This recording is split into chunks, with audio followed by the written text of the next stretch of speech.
It took a lot of soul searching to get involved in this area. It's not something I went into lightly, right?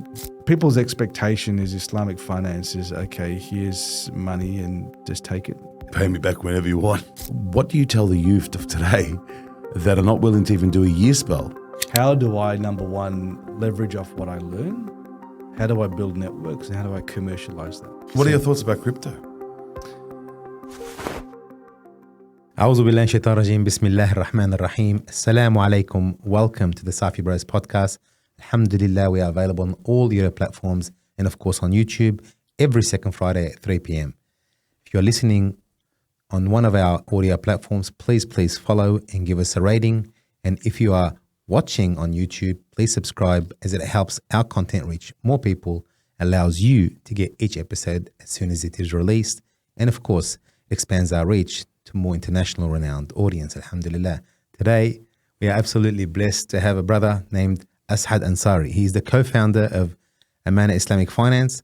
He is a lawyer, financial services leader with 25 years of international experience. He has acted for large Islamic banks and funds management for more than $2 billion, mashallah. He's been appointed by the Australian government to the Board of Taxation. Mashallah, that's a huge feast, mashallah. The Muslim needs help there. So. To review the Australian tax system and facilitate Islamic finance, mashallah, he's committed to advancing multicultural Australia and social cohesion throughout his active board participation in several non-for-profit organizations. Assalamu alaikum. Welcome to the Safi Bros Podcast. Wa alaikum assalam wa rahmatullahi wa barakatuh. Thank you very much. Jazakallah khair for inviting me. Yeah, it's a pleasure, absolutely. We're wanting to get you on. Yeah. Alhamdulillah. I've been harassing you for a while. But now we trapped you. Alhamdulillah. Alhamdulillah. Subhanallah. Happy to So, be here. subhanallah, from a sort of discussion, you grew up in Apartheid, South Africa as a young chap. Yeah, I did. It's interesting. You don't realize how old you are when you start talking about stuff like that. And so even with my kids now, when I talk about what it was like back then, it's extraordinary that things like that happened, just like so recently. But yeah, I did. I grew up in apartheid South Africa. Tell us about your childhood. So we came to Australia in 1978, and then South Africa. It's a funny thing. Like you think about how it was back then, looking at it as an adult, and it's like this dystopian reality where blacks and whites were separated. There were different lines, different schools, permits. Like if you were black, you couldn't come into you can only get a permit to come into the CBD between 9 a.m. and 5 p.m. After that, you get to leave. So I still recall now thinking, yeah, there was no black people in the evening, but if you were Indian, you had this exemption you could go through. It was crazy. How old were you? I was age 7 when we left. So you remember a lot of it? I remember it distinctly. My dad tells me now. So my dad's a doctor, and he said that he couldn't treat white patients. But then when there was a shortage of doctors in the hospital, they used to wait for the white patients to go into general anesthetic, and then they used to go treat them. That's how absurd it was. I still remember 2 different lines. It said, whites only, non-whites, blacks. It was crazy. So, in that environment, like where I'd see these white kids, because I'm an Indian background, Indians lived in one area, and I'd see these white kids in a different area, in the same suburb, and I just see they were so different, like aliens, right? And then I come to Australia in 1978, and I grew up in like the northern suburbs here, which was pretty white. It's not like northern suburbs aren't like how they are now, right? And I had all these white Australian kids in my class, and I'm thinking, God, what happened? Like, I was like completely freaked me out as an 8-year-old. Wow. So, yeah. Tell us some incidents in South Africa, things that you've sort of experienced that have really shaped you, in good or bad, subhanAllah. No, look, one thing that really, really I remember, like it's yesterday, I still remember this. So we lived in Durban, and Durban's a beautiful sort of beachfront area. And I remember there was a little swimming pool near there, just across from the beach, and I was there with my mum. And I was in the pool, and this guy comes up and starts shouting at my mum, saying, "This is a white-only pool. Get out." You know what I mean? I reckon I was about 5. So it's interesting. Like I can remember it so vividly. As a 5-year-old, I thought it's so absurd. Like it just, I couldn't understand it. Like as a 5-year-old, thinking, what's going on? then I kind of reflect on it now, and I kind of feel so sorry for my mum that she had to go through that. You know what I mean? Like, How was Mum's reaction? How were they when you were at home and you would say, "What's going on, Mum?" look, one thing, if you meet South Africans who grew up in that era, and my dad had this, they're fighters, right? Like, and if you meet South Africans, particularly say the ones in their sort of 50s, 60s, 70s who grew up in that South Africa, they're very loud, they're very kind of aggressive. Thick skin. Because you have to be. I mean, you've got to have this resilience around you to survive in that, because it's so absurd. But you know, it actually did affect me a great deal, that incident, because I'm very mindful of racism, like really mindful. I'm very sensitive to it. I mean, it does. I mean, in a sense, it desensitizes you because you become resilient. But then coming to Australia, when you see little things like what they call microaggressions, like, you know, you're very sensitive to it. And I'm very mindful because you've seen what it could be. And it's not that long ago. And, you know, for all the discussions in politics at the moment, you know, they talk about, we need to have dialogue, we need to have this, we need to have that. The boycott against the South African government in sport, in all the other, you know, facets that Australia led, it actually led to the dismantle of the apartheid regime, right? So you know, you reflect on it now, and all those naysayers back then saying, we should have a rebel tour of cricket to South Africa, even though the apartheid regime existed, saying we need to have dialogue. You know, that's all garbage. It fell apart because politicians in Australia, like Bob Hawke, actually stood up to them and said, no, we're going to boycott you. Wow. So they won the right side of history. The ones that said, no, we need to have dialogue with the apartheid regime in South Africa, they were on the wrong side. And that's a big lesson for us today. I mean, 100%. Yeah. SubhanAllah. So has it, like these aspects, how have they shaped you in a good or a bad way? I think because it's made me very mindful of racism and very mindful of how I deal with people, I definitely felt like a bit of, look, in another sense, apartheid was always about power, right? So it's about one particular race, and that's in South Africa, it was the white Afrikaner being superior to all other races. So when I used to, and in a sense, I mean, alhamdulillah, Australia's not like that.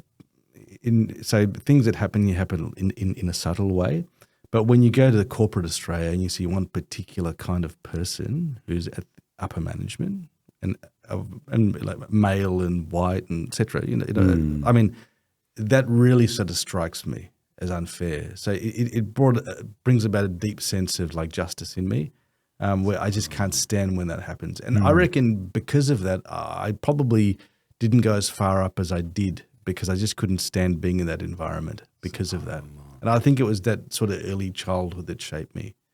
And I always like being with people that are sort of at the edges or that are underdogs or that are at the fringes, you know what I mean? As opposed to being sort of, you know, growing up as an ethnic person in the 70s and 80s in Australia, you know, like watching footy and everything else and trying to fit in. Yeah. I hated that. Even till this day, I shouldn't say this, but I hate AFL. Same. I'm like you. Because it's this mainstream thing that people do to fit in. And I think, you know what? Hell with the mainstream. Yeah. It's better to be on the fringes. It's more interesting. SubhanAllah. You know?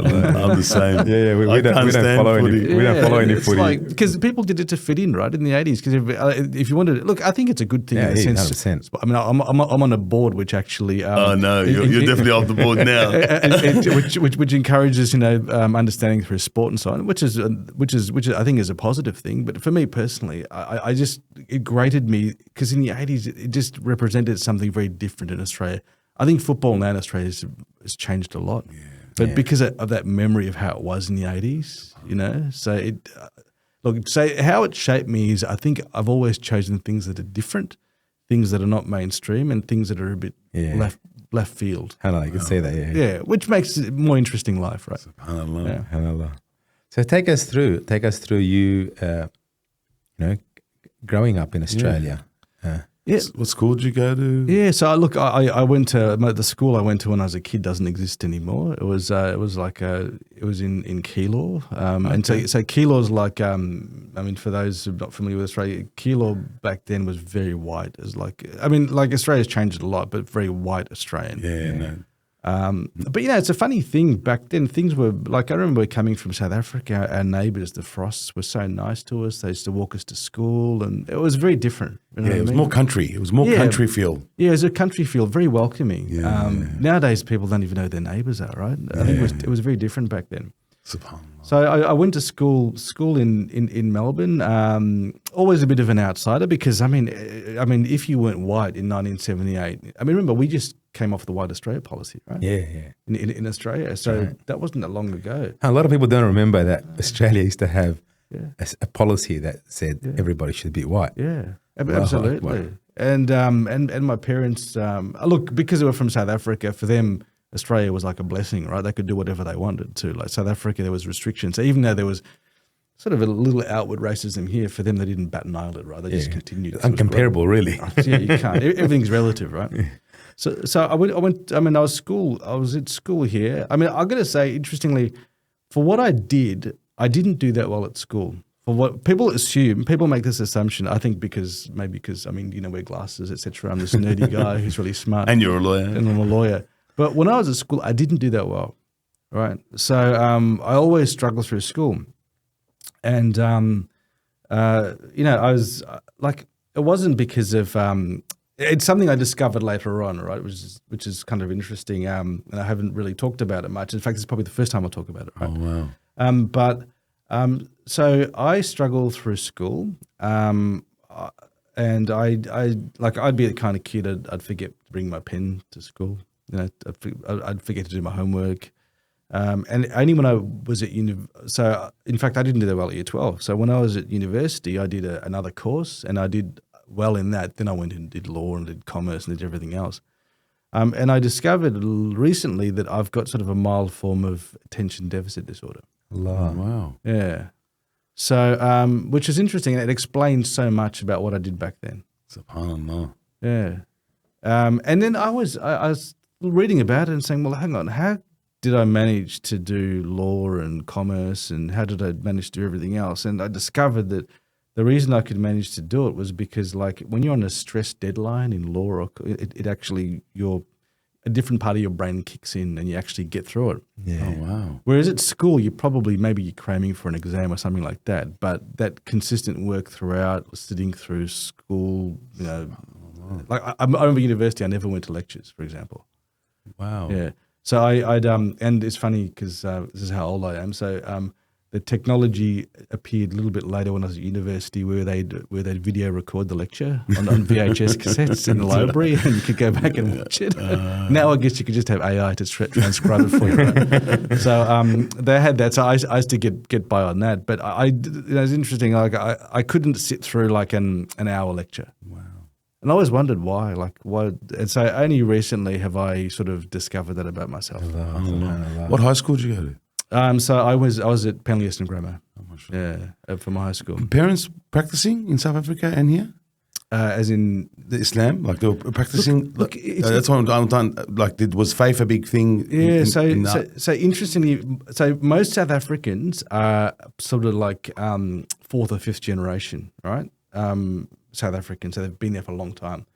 So my grandfather, we're only first generation. The reason being is that my grandfather came from India as an alim to South Africa. Oh. So he was an alim and a hafiz. Wow. And so he came there because there's a community there and they needed an imam in the masjid. So I grew up next to the masjid. So the masjid was downstairs, we lived upstairs. Oh. So I had a very, very deep connection with Islam always from my grandfather. Oh. So he taught me when I was young, and then we brought that to Australia. So we've always had a very deep connection with Islam. Can you give us sort of a vivid memory with you and your grandfather? Is something that's got in Islamic context? Yeah, absolutely. It's interesting.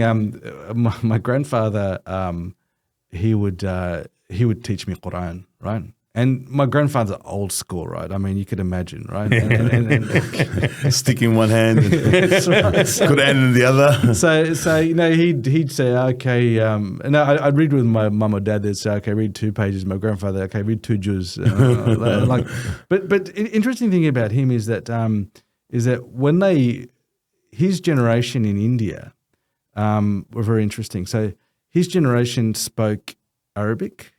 They spoke Farsi and Urdu. Wow. So Arabic was obviously a religious language, a language of law, right? Farsi was a language of poetry, Persian. Yeah. And then obviously Urdu was the sort of language they spoke locally. And it was like that for generations previous. So when the British came in, they dismantled all of that and changed everything to English, right? And it left them behind. It left my grandfather's generation behind. And so things, and so that religiosity sort of was taken away in that sense. That's why you go to India now and you find a lot of Muslims in India are probably in the less educated component of the population because they never adopted the English, right? So with my grandfather, he was a very interesting guy. He would know poetry, he'd know Arabic, and he tried to sit down and teach me. And I was just a kid, so I just I wish I would gone back and found out more about that. So it was just like I'm thinking, oh God, I've got to read like 2 juz now. I'd be sitting there at the end of it, pretending to cry, and then he'd feel sorry for me and let me go. How many in the family? So there's 5 brothers and sisters. Oh, mashallah. Where do you sit in the pecking order? Number 2. Number 2. Yeah, I was number 2. Yeah. So that would have been a responsibility on the other.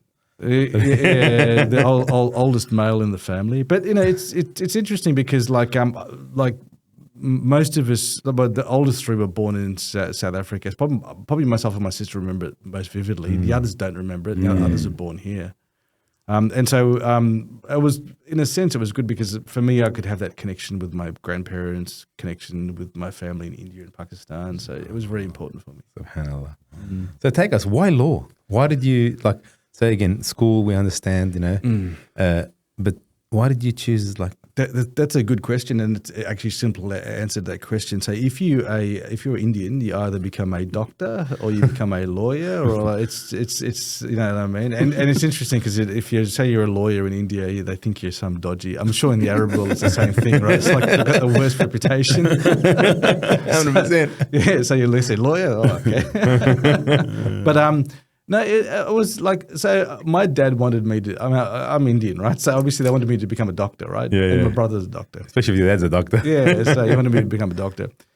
And studying medicine or getting into medicine, it requires consistent work, right? Now, with my attention issues, I realize now why it was probably the worst thing I could have ever tried to study, right?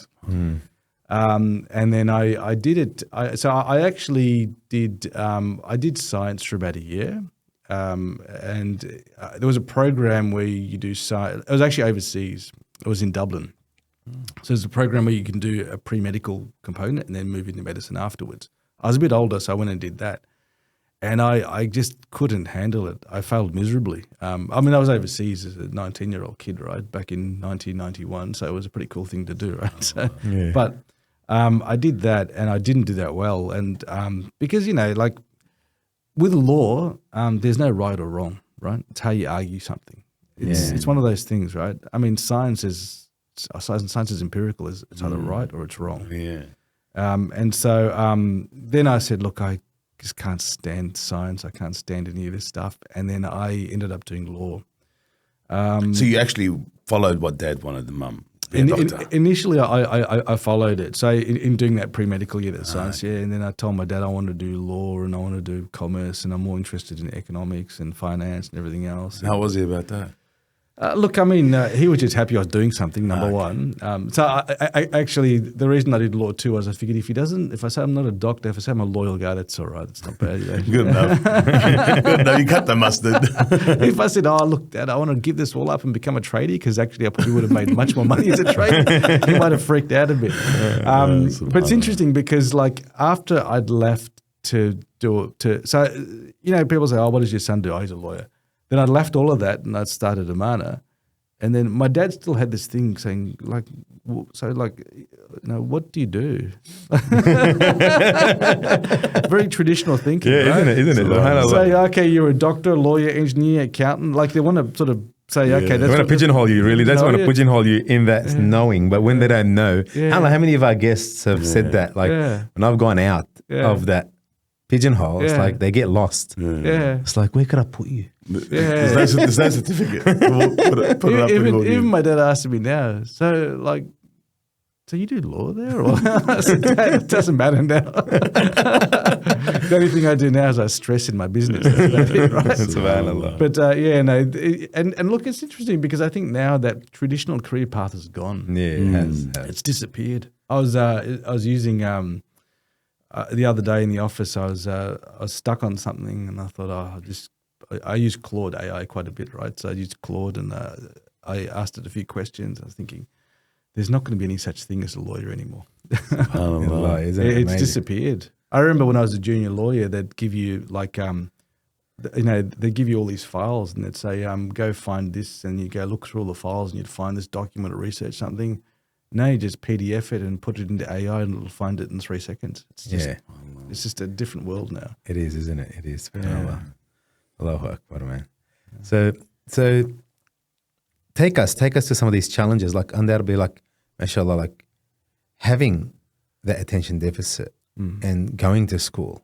Can you sort of give us some of those, dark moments that you had because undoubtedly a lot of our brothers and sisters who have some of them have given up. Yeah. I mean, what was it about you that didn't allow you to give up and keep going? Yeah, look, and it's an interesting thing as well, because back when I had this stuff, like I didn't know what it was. No one knew. It's a very different world for children nowadays. Yeah, right? it is. They're diagnosing everything. Yeah, diagnose everything. Back then, it's like, either you do it or you don't do it, or you, it's like no one cares. Suck it up. Yeah, suck it up. just move on. And look, it's interesting in a couple of ways. One is that I remember I would understand concepts, right? Say in maths or what have you, but the difference, say in maths is a good example. Okay, I understand how to do that, yeah. Then to get a good mark in an exam, you'd have to go and practice all the problems, right? And sit down, right? And I'd fall over on that side of things because I never had the attention, right? Yeah. But then also that built a little bit of, inside me, I lost confidence. Right? Yeah. Because you think, look, I'm not very good at that. Or if there was a question in class to answer about something, it affected my confidence. I'd be a bit more reticent about putting my hand up. And I was one of those kids. Yeah. Even till today, like if I'm in a public gathering, I actually, so if I've got to do public speaking, I get nervous. I actually get nervous. Like doing this, coming in today, I was nervous. It might not look it, but I'm talking about inside me, right? Yeah. And I reckon that's something from those days. SubhanAllah. So I'm thinking, I've got to come in and talk about this stuff, and people will think I'm stupid, or you get those self-doubts inside you, right? Yeah. And I think it's because of back then, because back then, right? You think about it. You haven't done your homework, you're lazy. Yeah. Oh, you don't understand that, are you stupid? I mean, this is 1970s Australia, right? Yeah. I mean, nowadays you don't say that to children, right? If you say that to children, people think, are you crazy? Like, what was this? So it affects your confidence over time, right? How did you bring it up? How did you bring back that confidence, or keep going? No, it's interesting. And then what made it worse was when I was overseas, right? I went and did this pre-medical thing, and I completely stuffed it up, and I came back to Australia. And I'm sure ethnic communities are, there's like, oh yeah, he went overseas and he stuffed up and he came back to Australia. Yeah, all the uncles and aunties talking about it, right? It's the same whether it's the Arab community or Indian. It's the same thing, right? He's a failure. Yeah, failure. Everyone's talking about, I could go to the mosque, everyone will be looking at me. So look, that actually affected my confidence a lot. But look, I'll say this, my parents stuck behind me. That was good, alhamdulillah. When I say my parents stuck behind, my dad said, you know what, you're going to go do law now, don't stuff it up, right? I mean, that was his kind of encouragement. But I knew he was always there for me. But the thing is, you've got to sort of find something inside yourself, right? And I think the Islamic faith is very, very sort of central to that for me. Mashallah. I had a lot of comfort, for example, from reading Quran, reading, say, for example, the story of Musa alayhi salam, Alayhi salam. you know, and his whole journey of when he was found in the basket to when he was exiled and then when he came back, and interestingly, what resonated to me about his story was he had an impediment in his speech, right? Yeah. So the dua Rabbi shrah li sadri wa yassir li amri wahlul 'uqdatan min lisani yafqahu qawli. So that really resonated with me because I do have a. Have you picked up my stutter? No. No. I actually have a stutter. SubhanAllah. Yeah. So like his story resonated with me. And you realize, look, human beings are imperfect. You just have to pick yourself and keep moving on, and you move up or you move down. It doesn't matter in your career. And I'd say even when I was in my career in law, the attention deficit thing kicked in again, right? Yeah. It would. And it looks like the worst profession for it, right? And I was at a firm called Mallison Stephen Jakes back then. It's a very sort of prestigious law firm here in Australia. And I was doing very complex litigation, working with Queen's Counsel and what have you, and like the kind of stuff where there'd be like a room full of documents and these lawyers would know exactly where one document was amongst 1,000, like those sorts of people. So completely at odds with myself, right? I struggled in that environment. Allah. And remember, this is when you could shout at staff, right? So you'd have partners shouting at you and screaming at you, but then I realized throughout that whole journey that something in me resonated in that I needed to be independent and autonomous. Like I have that inside me. I can't sort of sit within that structure and just be a yes person.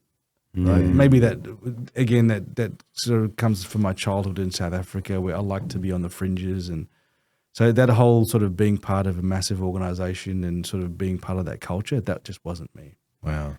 And so back to your question, my Islamic faith, my determination to get out of that environment and try to get out. Yeah. So I need to do something. There was nothing wrong with that environment. It just wasn't suited to me. Yeah. It's suited to some people, just not to me. You didn't fit in the reality. Yeah, I didn't fit. And I mean, like, the world is a place now where everyone has to fit within sort of a certain construct, right? Yeah. You know, in as much as everyone talks about, you know, self-development and independence and what have you, but there's a certain construct, a mainstream construct. Yeah. People expect you to fit within that. Yeah. If you fit within that, you'll go far. But then you're a yes man, and you have to do whatever that says there.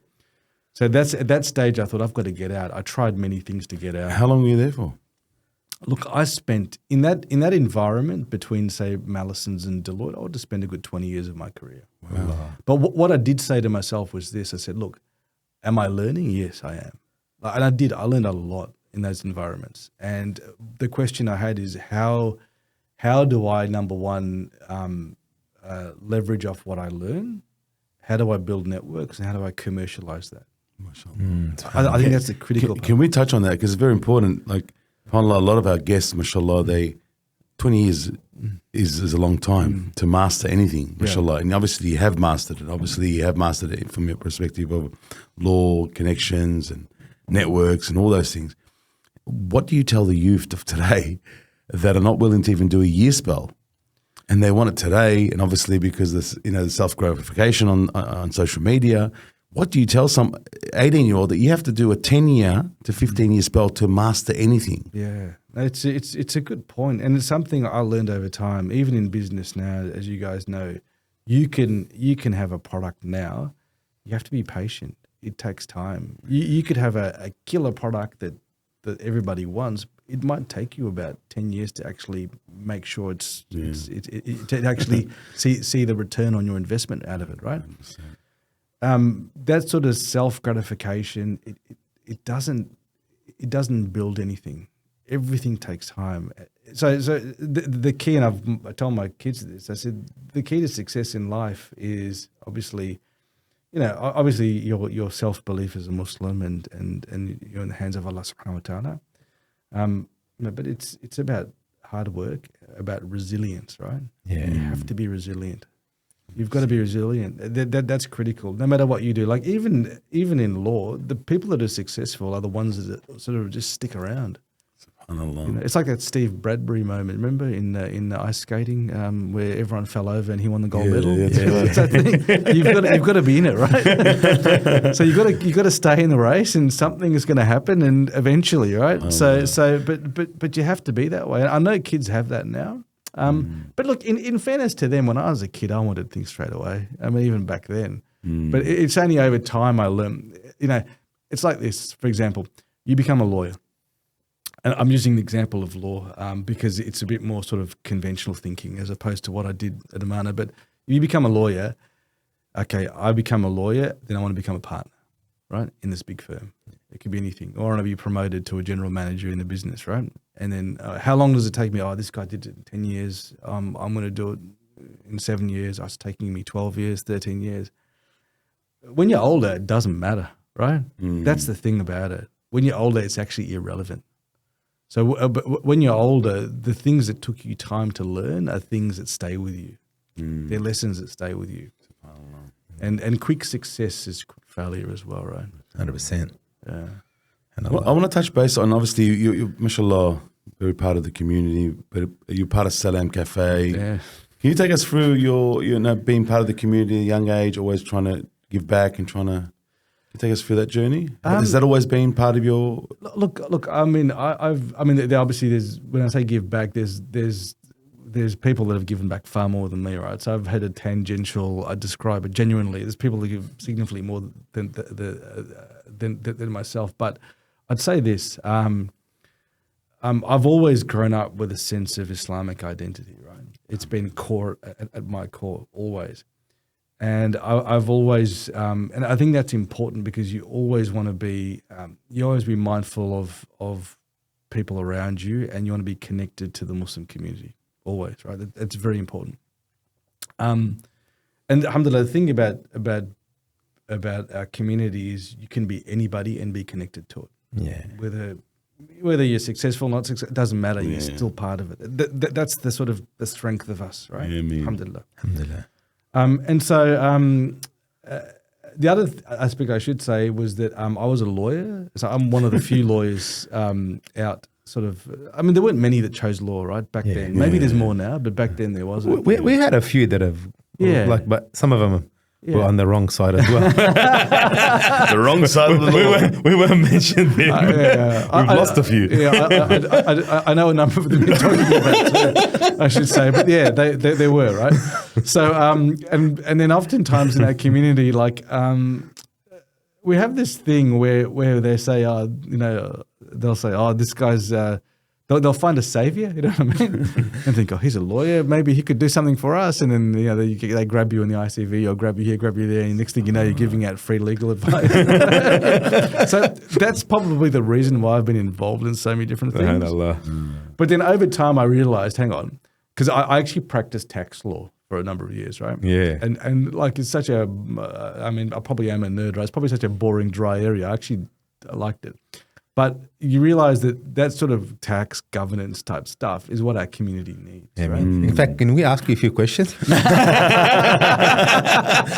No, you can't charge us. I get that all the time. But I tell everybody who asks me, they say, brother, you can't dodge tax. Right? You're going to pay it. You're going to pay your tax. You're going to pay your dues.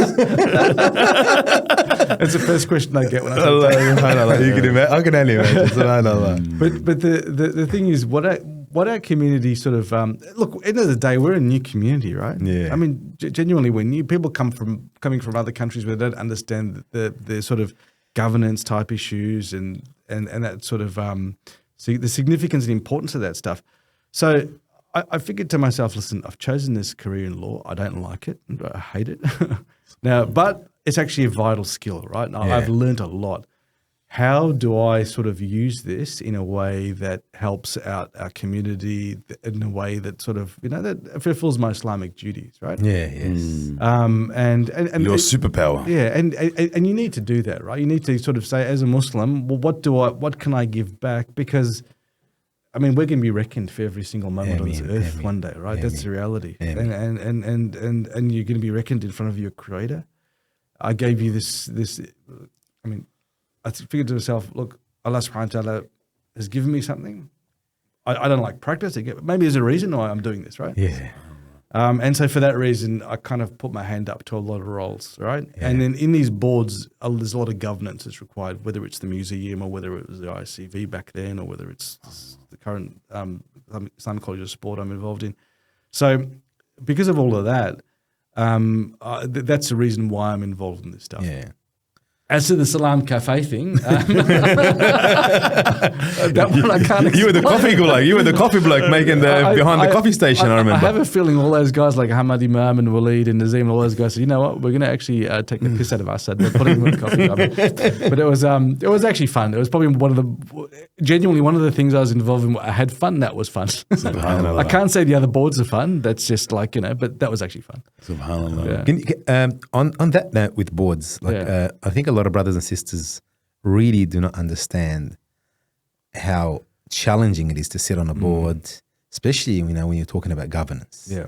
And I'd love for you to share some stories about how, like, our community has got no clue sometimes. Yeah, look, it's challenging. The museum board has its challenges, but the good thing is the team are sophisticated, right? So, mashallah, they are. So alhamdulillah, that was much easier for me. I mean, no doubt it had its challenges because we had issues around funding and building and what have you. And its founding director, Mustafa Fahouri, he works at about 100 miles an hour, so you got to keep up with that, right? So that's challenging. But they're all sophisticated and they know their director's duties and what a board does and how important it is. The community boards that I'd observed, like we really do need that because the role of a board is there for stewardship, for governance, and then there's this sort of blurred line. Suddenly the board member suddenly gets active about firing people and getting involved and getting their hands dirty, which is not their role. But it's actually really important because if you look at these governance structures, Islam was always very sophisticated. Right? The one thing I loved about studying law was that so many concepts in our legal system now, in our contemporary legal system, are from Islam. Yeah. Where the concept of trust structures, the concept of independence of the judiciary, these are all Islamic concepts, the concepts of evidence. And, for many reasons, we've kind of lost that, but it's so important to bring that back. And our community would be better in understanding governance, understanding not-for-profit responsibilities. And one of the things I try to do is when I put my hand up on something, on this stuff, I try to help out with that. Yeah. But it's an important, I think it's a really important challenge in our community to develop that so that we kind of grow. And institutions that have that actually do grow. Yeah, 100%. Yeah. Because alhamdulillah, even on NAF, like the board that we sit on, subhanAllah, we have a lawyer that sits on the board. Because it plays a huge role because sometimes we go into these sort of tangents and he's like, hey, hold on. Know what I mean? Your constitution doesn't say. Do you guys want to update the constitution? No. And look, and I'd say I reckon that's the reason I got involved in Islamic finance as well. I'd say that. Obviously, I was going to ask you, why? What possessed you? What possessed you? I ask myself that question every single day now. What happened there from law to finance? Look, I always had clients who were banking clients, right? And I did a master's degree in finance. Finance always interested me. Economics and finance, I loved it. Right? Why? One, because economics is such a logical science. So if you do this in the economy, this happens. Yeah. You know what I mean? If the government taxes you on X, Y is the result. It's a very logical science. Yeah, A plus B equals C always. Yeah, always. And so you're watching this these government policies. I mean, you think about it this way, right? I really was inspired into taxation and into finance. Why? It's interesting. One reason, of course, was this issue around riba, right? It's a pretty serious issue, right? 100%. Yeah, subhanAllah. You go to war, what else, Hantala? Yeah. So you've got all these banks as your clients, and you think I feel guilty. I can't have a bank as my client. What do? I can't become a partner and do this stuff. And so that's obviously one issue, and that weighs on every practicing Muslim. Has to weigh on your mind, right? 100%. The second thing about this area was that you look at the story of Yusuf alayhi salam. Okay? When he was in Egypt, he had to govern the granaries, right? Yes, Allahu Akbar. And then in governing the granaries, he had to ration it over time because of the prophetic dream about what would happen in the famine. That's right. So so, like, that was a key sort of, I'd say a key fiscal responsibility, right? Yes. SubhanAllah. So as I read about taxation and everything else, I remembered that. I think that's how important this stuff is, because these issues relate to how we live in this world as human beings. SubhanAllah. I'm not talking about from the perspective of a scholar, right? Yeah, So, amazing lens I to have a can look at see, it. yeah, subhanAllah, yeah. Just as a personal observation, right? Yeah. As a personal observation. So I was thinking, what an amazing. Obviously, the story of Yusuf alayhi salam in the Quran is amazing, right? It resonates in so many different ways, Yeah. that story. Allahu Akbar. Yeah. And then you've got this responsibility he's got, and imagine the flack he would have got from people saying you're restricting the grain. People need grain, like why are you restricting it? Because there's plenty, but his prophetic vision that there's going to be famine. And so And that's really, like you're saying, subhanAllah, you know, that's the kind of visionary, that's the kind of people like Elon Musk, and they're thinking about these situations. They're looking at the data, and they're thinking, we need to create A, B, C. Yeah, It's amazing. Like looking at the world where we are today. That's these people that are having this foresight, like thinking 10 years ahead or 5 years ahead of where we're going to be. Yeah, so that's why he's such an inspirational figure, Yusuf alayhi salam, for that reason. And it's a lesson for us as humans. Allah subhanahu wa ta'ala is giving us about thinking about that. And the other thing too is that as Muslims nowadays, we're Muslims living in a Western country. The whole of Australian policy around tax policy, your main residence exemption, all the policy is driven around home ownership in Australia, right? That's the reality, right? And how do we actually find a solution? Because if you look at historically, the greatest figures in Islam were ones that say we live now in the present, and we live in the present, and therefore how do we make Islam, how does Islam live with us today, right? That's very important because, it's interesting. You can say, and it's important as Muslims to recognize this, you can say, you say there's Quran and Sunnah, yes, absolutely. There's nothing else apart from that. Our success is the Quran and the way of the Prophet ﷺ, right? No doubt. But end of the day, human beings interpret that, right? That's the reality. That's it. Human beings with all of our imperfections have to interpret that. Obviously, we stay with the interpretation of those who were closest in the generation of the Prophet ﷺ. But then the challenge is, but it's a different world, right? So, for example, how do you fund a hospital? How do you fund an infrastructure project? In 2025, how do you do that? And the scholars always had this issue. So at the time of the Prophet ﷺ, they never had these issues. I mean, they lived in a time where they tied stones to their bellies, right? Because of hunger. And then as the Islamic empire expanded, then they had this issue of, we have money, what do we do with it? Right? Now we're in a different era. And it always fascinated me saying we're in a different era. And people have this issue nowadays where they want to own a house. And it's easy to say, don't own a house, but human beings are human beings. Yeah. And you want to be able to sort of you have to live in 2025 and adhere to the principles of Islam, right? Obviously not doing it on your own interpretations, going in. So that was a reason. So I wanted to challenge, right? So I wanted something that challenged me. I always was motivated by Islamic stuff, right? Always. So that's the thing. You've got to be motivated by something that's extrinsic to your career. It can't be money. Money's not a motivation, right? You can't say, "Oh, I'll do this, going to make a lot of money." Because if you don't make a lot of money, then you're going to give it up and do something else, and you're going to keep chasing money. Or you've got to be motivated by something else. So to be motivated by something like, and for me, it's always, Islam is very important, right? So it was kind of attempting to solve an Islamic problem. if that's the right words. Yeah, I get you. Or attempting to solve a problem to be consistent with Islam. But you understood the money flow is such an important flow for our community to grow. It's critical, and it always has been. I mean, the thing is, but the other problem for me is that I said, you know what, I can do this, but I know what our community is like, and I'm not good with criticism. But it's like, You're going to hell. but what's I tell you, I get it all the time. The lawyer went into money. That's right. It's such an obvious conclusion. Now, end of the day, and I learnt this from another scholar who said to me, he said, you're human beings. You're going to be imperfect. Do you have a perfect solution? The only perfect solution is given by Allah subhanahu wa ta'ala, right?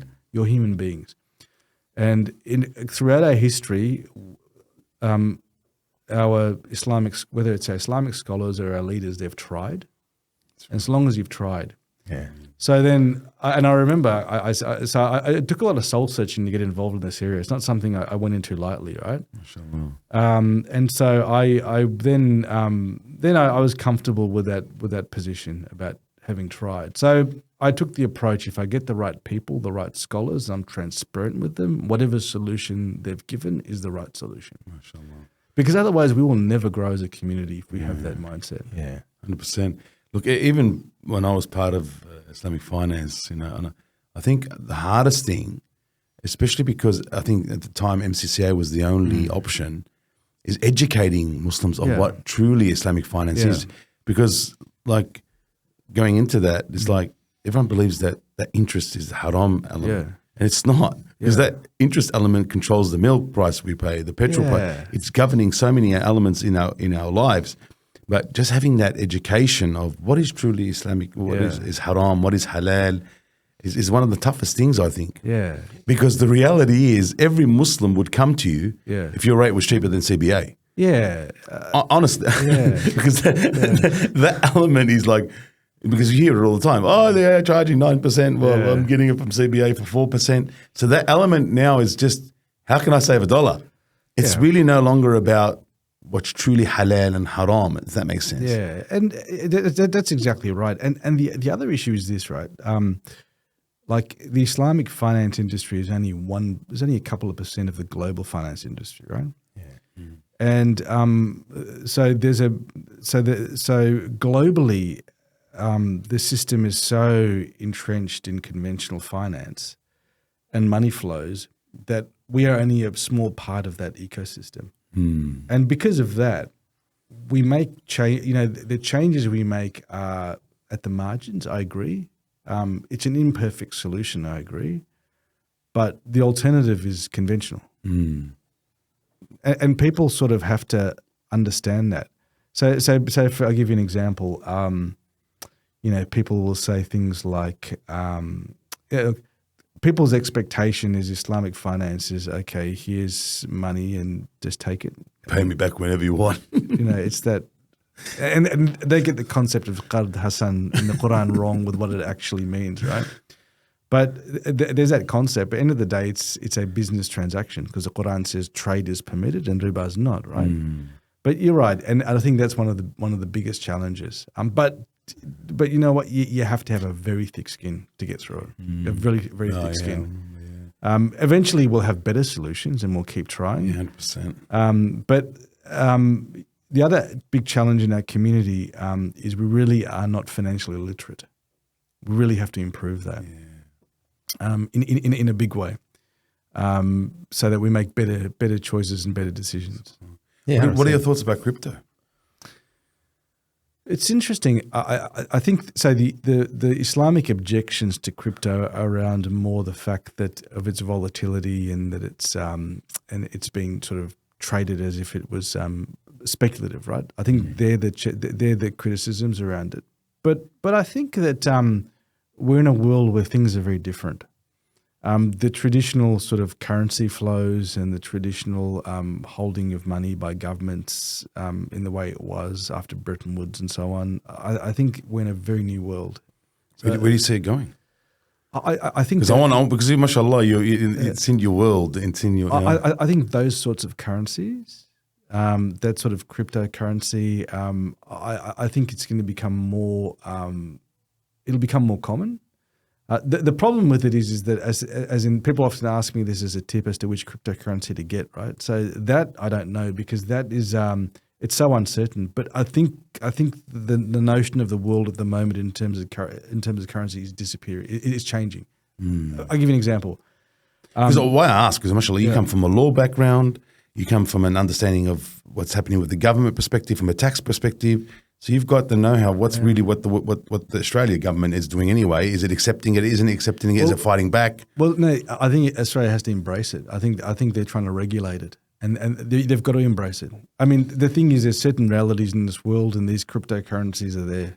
They're not going nowhere. Okay, and there's other forces around the world. For example, we've got this issue of de-dollarization, right? So before these economies would use US dollars, right? Yeah. Now they're not. Now these BRICS nations are actually saying, let's use different currencies. China is trying to use its own currency. We're entering a very interesting phase of 100%. Where the world's going to go. So what we're traditionally thinking about, I mean, if you combine all of that with where we are technologically, the world's going to be a very different place. I mean, like you have to embrace this stuff. Otherwise, you're going to be a dinosaur. Wow. It's like not hopping on and building a website. What's that, sorry? It's like not hopping on and online and building a website. Yeah. Back in the days, like that was... No, precisely. I mean, if you look at things like AI has changed things so much. 100%. It's, I mean, I'll give you an example. I mean, nowadays you go and you apply for finance, you've got to send in paperwork and do everything. Now with AI and what we understand about the blockchain, you could genuinely get everyone's information, upload it, and give them an approval straight away. Yeah. Wow. Yeah. I mean, there's nothing stopping you from doing it like in a minute. Pre-approval. Yeah, in a minute. And I think, I mean, the things that stop you are regulation, and I reckon there's a big pushback from traditional elements in the finance industry to stop that from happening for various reasons. But I think we're going to reach that world pretty soon.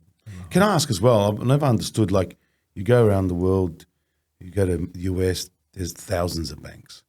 You go to Indonesia, there's millions of banks. Australia's only got 4. How's that been policed, and why is that? So Paul Keating, who was a very famous treasurer and prime minister for younger people listening to this, or people from overseas. Google search. But he was he was sort of the architect of the 4 pillars policy. So whereas in the United States it was very easy to get a bank, in Australia they had this policy of saying we're going to have the 4 major banks, and then we're going to have restricted licenses that are given out. So then you had other banks which were the regional banks. So the 4 pillars policy was there to make sure that there was stability in the Australian financial system. I mean, what's that created, of course, is this is kind of this little monopoly type thing with the 4 banks here.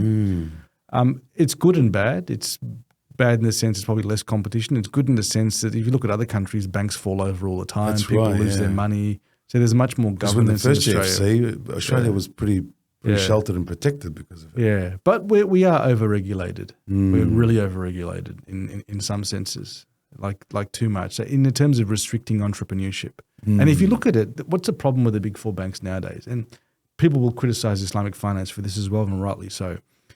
The big 4 banks are basically financial intermediaries for the housing market. If you look at the majority of assets on their balance sheet, it's home finance, right? Wow. They love it. And I have to say, and I'm in a business where I'm in that business as well, only because the policies in Australia are so weighted towards that, it tends to be what we do in finance. Whereas if you want the economy to grow, the big 4 banks or Islamic financiers need to start supporting SMEs, small business. Yeah. Small business is what grows your economy. Small business is what employs people. And Islamic finance needs to start doing that, you know. And I say that as self-criticism, you know, but that's, I think, where it needs to be moved to.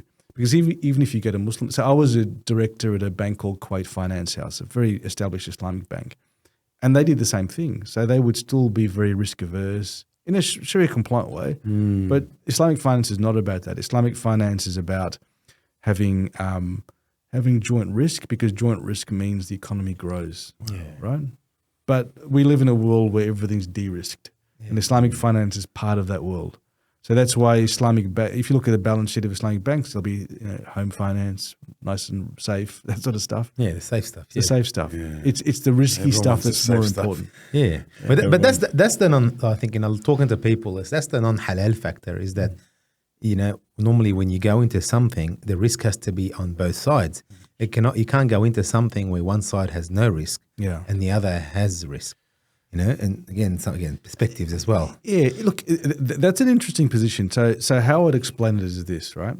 I think that so this isn't my words, right? This is I'm not a scholar, but there are questions that I've asked, and there's information I've gleaned from scholars and understanding these issues. So there are two categories of contracts, right? In Islamic finance, and one are risk sharing contracts, like musharaka, mudaraba. These are risk-sharing contracts. We put money in a pool together and it's at risk. There are other contracts which are, for example, murabaha. So a deferred sale. So I have a good and I sell it to you, and I sell it to you in installments. So let's say there's a car and I say, I have a car and I sell it to you, Ahmed, and I sell it over 5 years and you make payments over a period of time. Now, what happens if you crash the car? You still have to make payments to me. Yeah. Right? Now, so that's an example of a contract where there's no risk sharing. But that's the beauty of our religion, right? Alhamdulillah. I mean, there's so much of depth and richness to it and complexity that sometimes when we have this binary view of, that's right, halal, haram. Halal, everyone wants the black and white, honestly. Everyone wants that black and white factor. Yeah, they want that black and white factor, but there's so many things in our deen that aren't. You know what I mean? SubhanAllah, amazing journey. So when people often ask me, you quote that hadith, because the scholar that quoted it to me, I was asking the same questions and being difficult and saying this and that. And he asked me that question and he says, do you know better? This is the hadith. SubhanAllah. And I said, you know what? I don't know better. But I think what you're reflecting on there is you need to go to people that have expertise, people that have knowledge. Yeah, absolutely. Absolutely. And go to them and ask them and then reflect on these things. All right, mashallah. So tell us about Amanah. Tell us about that, mashallah. How is that going? What kind of, how many people you employ? Yeah. Alhamdulillah, it's going very well. Alhamdulillah. Look, again, is that your full-time gig? Yeah. So I've pretty much so myself and one other person co-founded it back about 10 years ago. I stayed within where I was at Deloitte. As a journey for me, interestingly, it was I started it as a side gig. But side hustle, eh? Side hustle.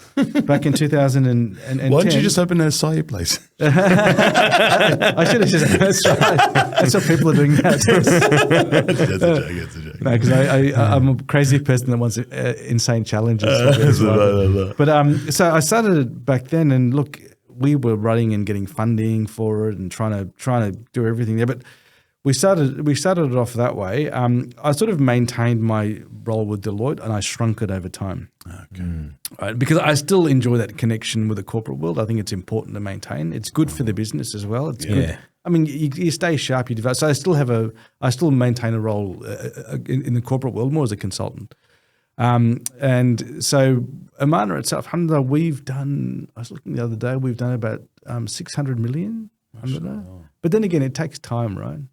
When we got funding in 2013, I said, subhanallah, that's amazing. We're going to have every Muslim knocking on our door, and then 10 years from then, now I can say, alhamdulillah, now we've penetrated the market. But I'm saying that things take time. So the question about self-gratification. What do you think is being your biggest challenge? The biggest challenge, I think, a couple of things. Number one is really this. And it should never be the case, but when you say something is Islamic, people will have a certain skewed view of what they're getting. They're going to say, oh, you're going to be slack, you're going to be lazy, you're going to have bad service. You know what I mean? Yeah. No, that's actually a tragedy, that people think that way. Islam is about ihsan, right? Yeah. About having something that's really like the best. Excellence, yeah. But it's not. So that was one challenge, right? Wow. So building structures and teams. And did we get it wrong? We got it wrong a number of times. It's in a position now where it's good, But, we're still working in an environment where you still have to hire people, train them up, and you're only as good as your staff and your employees. And that was a massive challenge for us. That was a massive challenge for you. Like one of the staff, messed something up and suddenly you get a 1-star Google review. I think, seriously, and people in our community are unforgiving, and they have a right to be unforgiving, right? What they say, one bad review is shared by 150, and one good review is shared by to 3 people. Yeah, precisely. So I think that they were challenged. What were the challenges? The initial challenge was getting something Sharia compliant, right? Meeting with lawyers, knocking on funders' door. A lot of funders wouldn't even look at it, right? Knocking on funders' doors. A lot of funders would say, it's like less than 2% of the market. Why would we be interested? Right. And so that took a long time. And I was actually approaching people on LinkedIn, like I was stalking them, the chairman of this and that, and sending him a message. And some of them said, "Yeah, come." So you'd go to the chairman's office, and I'd duck out from when I was at Deloitte and present to them and pitch to them, and so you have to do all of that stuff, right? So you've got to do the hard yards. So you got the product over the line. We got Sharia scholars from overseas. They confirmed it. We worked with lawyers. We had to go to the tax office and get tax. And this was all funded by you? Out of my back pocket. Wow. But it was like Did you think it was going to be this pool of costs when you got involved? No, not at all. Yeah, not at all. Because I remember. It just burns money. It's a pit hole. It burns money. Not just money, but your time. And in doing it, I pretty much took my eye off the ball at Deloitte, right? In the sense that I did my work, but if you say I want to really make it a success, then become a senior partner there, you've got to be focused, right? And I lost my focus on it. And so that was a big decision for me. So I'm leaving my career in a traditional sense, and all that validation that comes with it, and making my dad happy. My dad would go, "Oh, yeah, he's at Deloitte." It's like Indians love that stuff, right? Telling people. I mean, it's his card. Yeah, it's meaningless, right? But for them, it's like a big thing, right? Yeah. So I left that behind, right? So we worked with lawyers, and around that time I was appointed to that government body, right, the Board of Taxation. So I had to use all my relationships in the tax office and what have you. We got rulings and everything went over the line. Then you got the product. And I thought, alhamdulillah, we've got the product. Now we just got to smash it out. And then you have the product and then no one comes. One marketing. And then I've got a co-founder. So it's always important to be part of a team as well, right? Like if you're doing this stuff and you guys know you need to have a team, you need to have people you trust, like really trust. So my co-founder's someone I really trust. And he's more on the ground and he knew how the stuff works in terms of like selling. And we complement each other. Like I'm more on the corporate side. He understands sales. He understands how to sort of hustle in the community. That's really important. But so no one came the first month, the second month. Like then somebody came, someone said, "Oh yeah, not Sharia compliant, we'll move on. My sheikh says this, my sheikh says that." Then I realized, hang on, we actually have to educate people. So that means we had to actually go out on the road, speak to the shuyukh, speak to imams, present to people, put yourself up in front of 100 people and you get this 2 loudmouths who come and say, bombarded with questions. They were hard, but you have to do that because you're building a brand, right? Yeah. So it's interesting. So as a professional, I sort of built a product, I structured a product, which I'm used to doing that. I did lots of financial products, right? So I structured something that was fine as a professional. Then after that, you got to think as a businessman. Yeah. I've got to build a brand, and then you got to build. What is a brand? A brand's not a logo. A brand's got a lot of meaning to it, right? A lot of people don't understand the power of brand. Yeah, it's critical. And then you think, oh wow, I don't even know how to do this stuff, man. I'm a lawyer. Like, why do I build a brand? And then I realized that, and then you really have to do the hard yards and get out there. And look, social media wasn't big back then as it was now. It's an interesting world, isn't it? Like it's not that long ago, 10 years ago. But I mean, you came from MySpace to Facebook around that time. That's right. That's right. MySpace, I remember that one. Oh my God. And so we still lived in the world of handing out flyers back then, right? That's right. Like at the mosque, so you hand out flyers in the mosque back then. But so I think that was a challenge, really building up that brand to trust. But that comes in time. You get people come to you. Most have had a good experience. They tell other people. Some have had a bad experience. They tell other people. Yeah. And you have to just fix things up and change the process and what have you. So we've got to a point now. We've funded over 600 million, alhamdulillah. We have about, so across Australia, we've got about 15 that work with us. And then you realize that bigger is not always better, right? Yeah. So we kept hiring. People will say, "Oh, so you must have like 100 staff working for you." I said, "No. We have like. In fact, we probably only have about. We have a small number of staff, and the others are like brokers that work for us. You've got to think that way nowadays. You can't think of bricks and mortar anymore. Yeah, because people want accessibility. People don't come to your office anymore. People want people that are there for them. And then you got to think about products. We've expanded products. We expanded into commercial. Is another large area because there's a lot of successful Muslim businesses. So you do commercial, and residential. So commercial and residential. One of the things I did when I was at Deloitte was I had a lot of Islamic finance clients. So one of my large clients was the National Australia Bank. So I helped set up their Islamic finance business at the NAB, and they do a lot of sort of high-end commercial stuff. Yes. So I did a lot of that stuff. When Only I was 5 million apparently, yeah? Is it 5 million and above. Yeah. So, but it's interesting. The demand for that is actually quite significant. You'd be surprised. There are a lot of successful people in that community, alhamdulillah, that are looking for finance of 15, 20, 30, 40, 50, 60 million. Wow. It's extraordinary.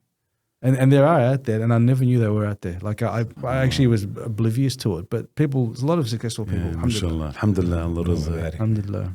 Did you take any technology routes through your business? Like, did you invest in technology? Yeah. So look, you're at the mercy of what the funders do, right? Because you remember you're speaking to funding partners who will say that, look, you think about it this way, right? The Islamic finance market in Australia, maybe per month, the Islamic finance market with all the providers in Australia, there's several providers here, probably maybe do 30 to 40 million a month, right? Now, the size of the home mortgage market in Australia is about $2 trillion, right? A month.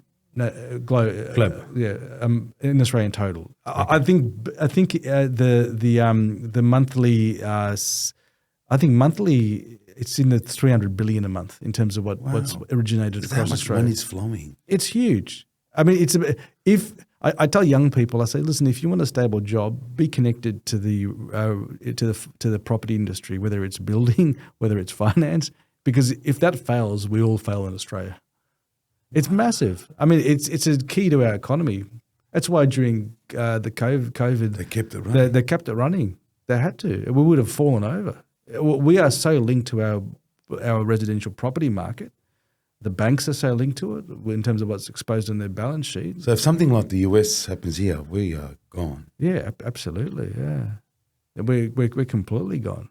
Without our construction, but that's why. Have you ever heard of a country where tradies are like, making so much money? I know, Allahu Akbar, man. If only I knew that when I was a kid, I would have said, "Mum and Dad, hell with this. I'm becoming a plumber. I'd have made much more money." SubhanAllah, you're so right. Yeah, so true. We're so dependent on it, and if you look at the workforces coming from overseas now, immigration, a lot of them are coming. I mean, go to a building site now and see who's concreting, who's tiling.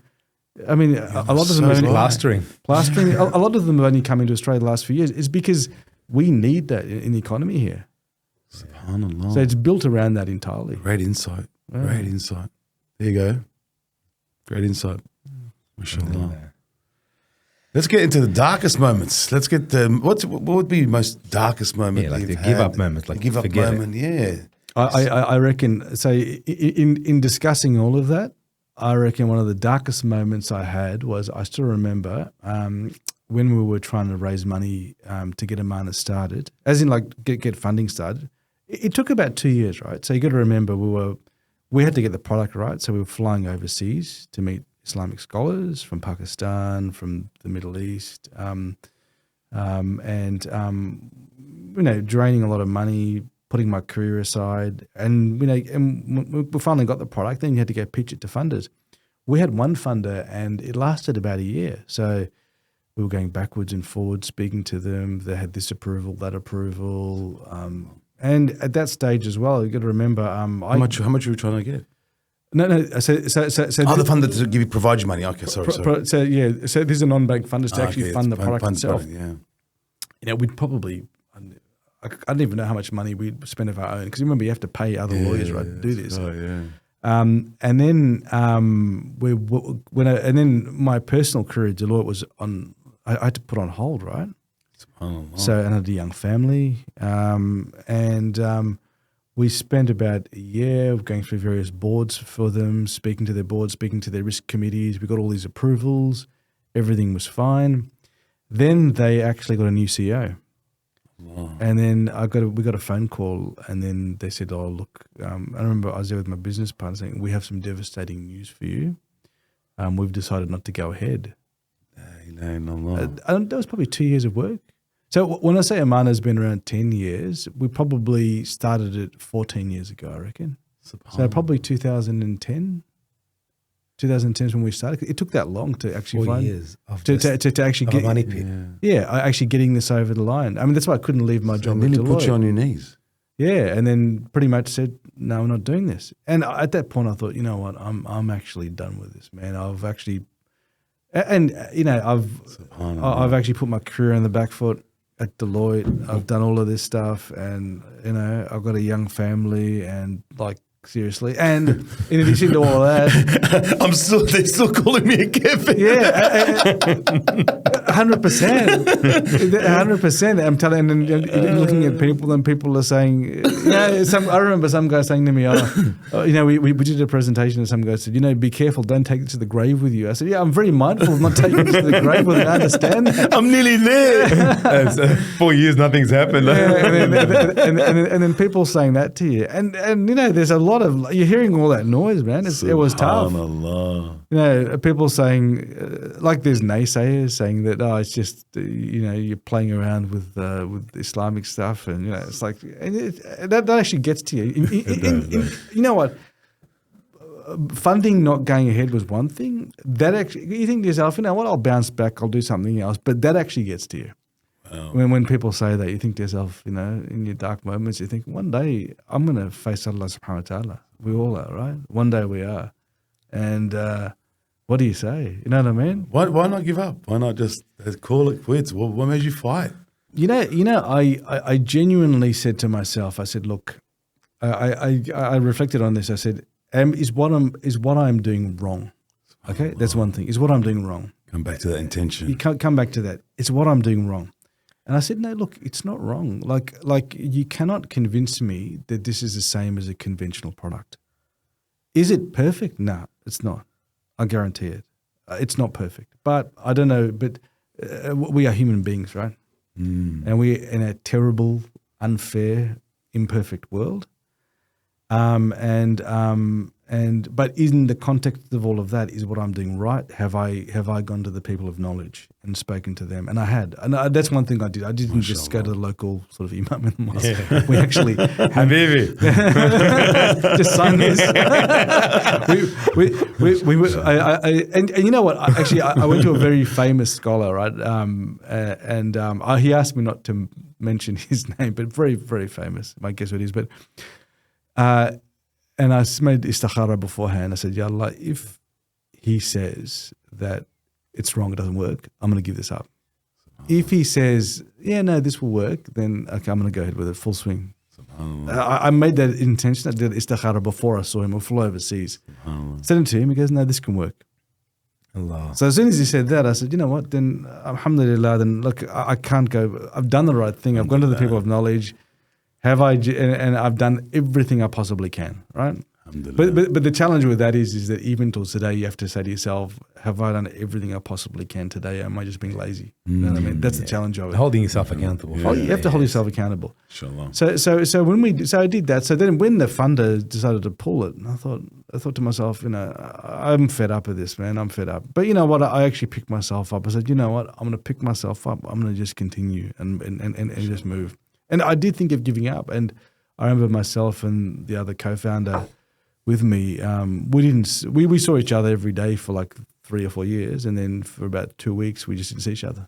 SubhanAllah. I think we just sort of retreated. This needs a deep thinking. I think, you know. But you know what? We came back with it. You know what? Let's just keep moving. Allah. And Allah opened the door so easily SubhanAllah. to another funder. It's amazing. Like I tell my brothers and sisters, especially, like you got to get yourself out of your own way. Yeah.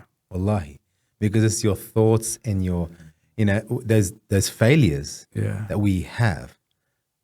puts us, blocks our own way. And then it's just, you got to say, put it aside. It's going to keep walking. Yeah. And he did that, subhanAllah. Yeah. Yeah, you remind me of the story. I think it was Ali radiallahu anh, when a man comes up to him and says, "How are you so focused and so drilled? Like, how are you so?" He's like, "I'll show you." So he puts his hand, he grabs his finger, he puts his hand in his mouth, and he puts Ali radiallahu anh's hand in, and they're both biting. Yeah. And the guy lets go. He goes, "See, I was about to let go, but I just held off a bit more longer than you." You remind me of that. You're like, because Fallon, we all are going through these struggles. And that persistence, Allah subhanahu wa ta'ala, I believe, I say so much, subhanAllah, Allah subhanahu wa ta'ala is testing you. You're saying, come here. You're saying you really want? Take it. How do you feel? Where is it? Are you consistent? Are you going to pick yourself up? Because if you really fail and let go, your intention was probably maybe not right. Allahu alam. But because your intention was right, Allah subhanahu wa ta'ala, like you said, with ease opened up the next one. But subhanAllah, these things happen to test us, to wake us up, to reflect. SubhanAllah. And you realize life is just this journey. Yeah. You have absolutely no control over anything, right? And I think when you have that realization and you have, I've got no control over it, but the sunnah of the Prophet ﷺ is to keep striving, right? And keep trying to achieve and keep trying to do, you know what I mean?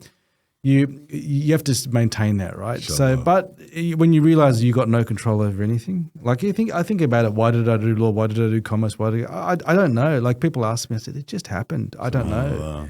And so the moment you realize that and you pull yourself away from it, you realize how vulnerable you are as a human being, how ineffectual you are. It's all Allah subhanahu wa ta'ala. And once you have that and you pull away from it and you think, you know what, I just keep on moving forward. Something will happen. And I think, and that's one of the lessons I did learn from a lot of successful people I spoke to was that, well, one guy said to me, you know what I do? I do 5 things. And I go hard, I go bang, bang, bang, bang. And one of them works out. And I put everything into those 5 things. So the 5 things that I do, I want to do them and I want them to succeed. Like he's got these 5 businesses as an entrepreneur. He said, I just go hard on every single one of them and I don't look back. And inshallah, one of them goes through. And that's what he's done always. That's what Bezos says. He says, I concentrate on 10 ideas and I give it all. And he goes, 9 will fail, 1 will succeed. Interesting, And the one that succeeds will pay off the 9 that failed. Yeah. Like subhanAllah, we do not, we forget about his phone idea. We forget about so many things that he's done.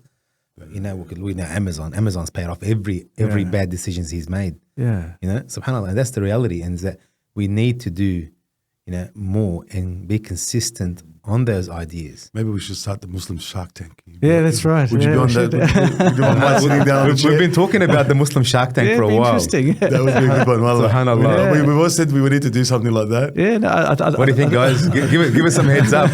We think a Muslim Shark Tank? We need a banker there. We need a funder. I think it'd be an awesome idea. But the thing is, I reflect on it now. Let's say Amanah, people say, people ask me and say, do you think it's successful? Would you have done it before? I look at the journey of our customers, right? And it's interesting. Rightly or wrongly, I'm just saying, so we live in a world of different interpretation, right? And different views, right? So some had a view that there was no option. Others had a view that there were other options, but they couldn't get success in their finance because of whatever reason. So the way I look at it was we were successful in developing a product that is accessible to people in our community, and we allowed them to be included in the financial system, right? Number one. So it's financial inclusivity. Otherwise, they were excluded from it. There were customers who just rented, right? Genuinely. Yeah. Those customers now look at it, and they were the beneficiary of a period, alhamdulillah, where house prices were increased, right? That's right. Now they've got wealth. They've got $200,000-$300,000 of equity in their property. It's been life-changing for them. It's been impactful.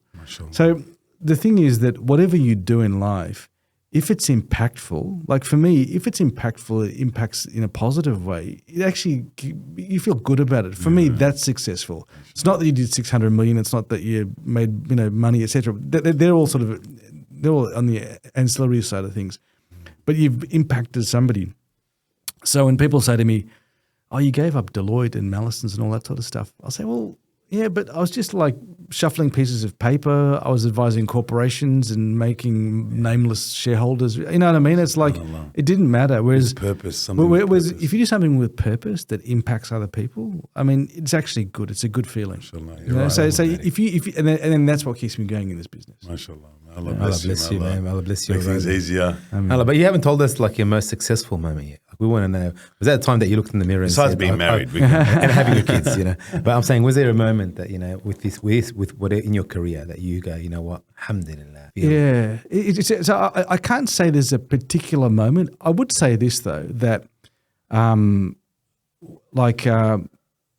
and I'm also, being a lawyer, I'm very self-critical, right? So that's like, if you want to find out exactly what can go wrong in life, like my wife criticizes me about this, saying, can you be positive? I said, well, people pay me to be negative, right? So, and now being a businessman, I've had to like change the way I think to be positive. Yeah, you're right. And that's been one of the biggest challenges, right? But I would say this.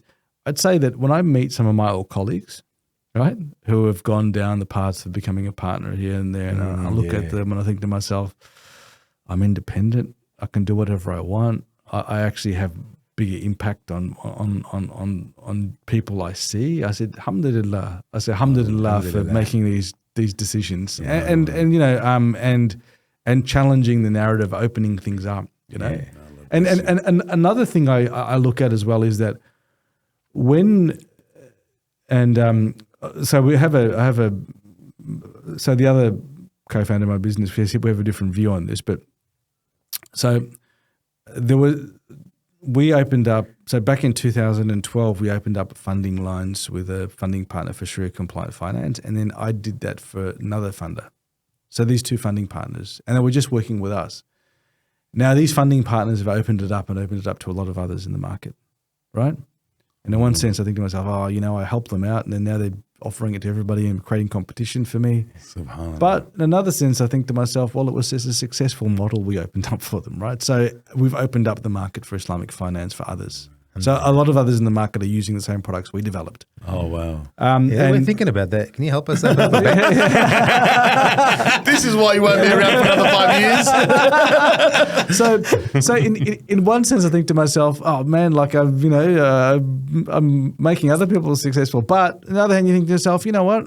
You've opened up the market for Muslims, number one. Number two, it means that it was actually a good product we developed. Alhamdulillah. And number three, it means like I've then got to innovate and come up with something better. Yes. SubhanAllah, amazing.